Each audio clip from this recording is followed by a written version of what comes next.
জন্নত লৈ কণ্টেক্ট লৈছে সিহঁতে মুছলমানক যদি জন্নত পঠাব লগা হয় যদি তেনেহ'লে পাকিস্তান যাই কাৰণে হেৰি পঢ়িব লাগিব নামাজ পঢ়িব লাগিব এইটো কাৰণে পাকিস্তান যাই কাৰণে নামাজ পঢ়ি আছে এই যদি কংগ্ৰেছৰ অৱস্থা হয় যদি তেনেহ'লে হিন্দু মানুহ কিয় কংগ্ৰেছে থাকিব আৰু কংগ্ৰেছ দল থাকে না নাই সেইটোৱে কথা আৰু মই আগতে কৈছিলোঁ আৰু যে ৰকিবুল হুছেইনৰ কথা মতে দল নহয় ৰকিবুল হুছেইনৰ আইডিঅলজি মতে দলখন চলে আৰু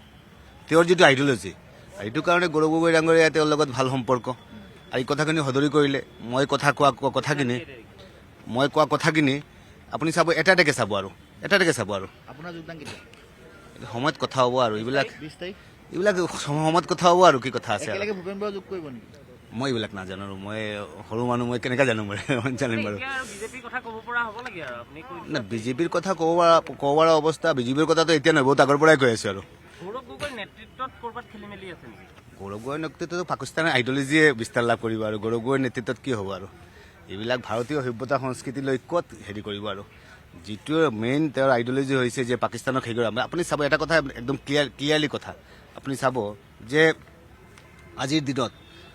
কংগ্ৰেছৰ আজি ৰকিবুল হুছেইন বা বেলেগক কথাটো ক'ব আৰু যে সিহঁতে খালি মুছলিম মানুহক বা বেফতে পৰিচালিত বা মুছলিম মানুহৰ কথাটো খালি ভাৰতবৰ্ষত চিন্তা কৰা নাই জন্নত লৈ কণ্টেক্ট লৈছে সিহঁতে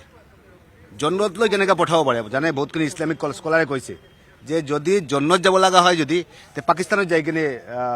দোৱা কৰিব লাগে পাকিস্তানত যাই কিনে নামাজ পঢ়িব লাগে গৌৰৱ গগৈ ডাঙৰীয়া নামাজটো পঢ়িলে ভাৰতত পঢ়িলে অসমত পঢ়িলে কিন্তু তেওঁ দেখিলে যে মুছলমানক যদি জন্নত পঠাব লগা হয় যদি তেনেহ'লে পাকিস্তান যাই কাৰণে হেৰি পঢ়িব লাগিব নামাজ পঢ়িব লাগিব এইটো কাৰণে পাকিস্তান যাই কিনে নামাজ পঢ়ি আছে এইটো কাৰণে এই কথাটো মোৰ কথা নহয় ইছলামিক স্কলাৰবিলাকে কৈছে যে ভাৰতবৰ্ষত থাকি কিনে নামাজ পঢ়ি কিনে আপুনি জন্নত যাব নোৱাৰিব যদি জন্নত যাব লগা হয় যদি তেনেহ'লে পাকিস্তান যাই কিনে নামাজ পঢ়িব লাগিব এইটো কাৰণে গৌৰৱ গগৈ ডাঙৰীয়া যাই কিনে পাকিস্তানত নামাজ পঢ়ি আছে এই দলত কি কৰিব যিটো দলত মানে ভাৰতবৰ্ষৰ সভ্যতা সংস্কৃতি যিটো দলে আমাৰ ভাৰতীয় মানুহৰ কথা চিন্তা নকৰে পাকিস্তানৰ কথা চিন্তা কৰে এই দললৈ কি হেৰি কৰিব আৰু ভূপেন বৰা ওলাইছে কংগ্ৰেছ দলটো নাইকিয়া হৈ যাব আৰু মই ভাবোঁ এটা দল থাকিব লাগিছিল এটা বিৰোধী দল থাকিব লাগিছিল কংগ্ৰেছৰ নিচিনা যদি বিৰোধী দল থাকে তেনেহ'লে আৰু এই দেশৰ এই মিয়া পাৰ্টি কেনেকৈ আগবঢ়াই লৈ যাব পাৰে এইটোৱে ইহঁতৰ কথা আৰু মানে ৰকিবুল হুছেইন কৈছোঁ যে ৰকিবুল হুছেইনৰ কথা মতে দল নচলে তেওঁৰ আইডিঅলজি মতে দল চলে আৰু তেওঁৰ আইডিঅলজি কি পাকিস্তানক সহায় কৰা এইটো কাৰণে গৌৰৱ গগৈ ডাঙৰীয়া ৰকিবুল হুছেইনক লৈ কেনে সদায় চিন্তা কৰি থাকে আৰু আপুনি চাব তেওঁৰ হুৱে বায়ে কিবা ষ্টেটমেণ্ট দিব লগা হয় যদি এতিয়া ৰকিবুল হুছেইন ডাঙৰীয়া ষ্টেটমেণ্টটো দিব আৰু তেওঁ ষ্টেটমেণ্ট নিদিয়ে আৰু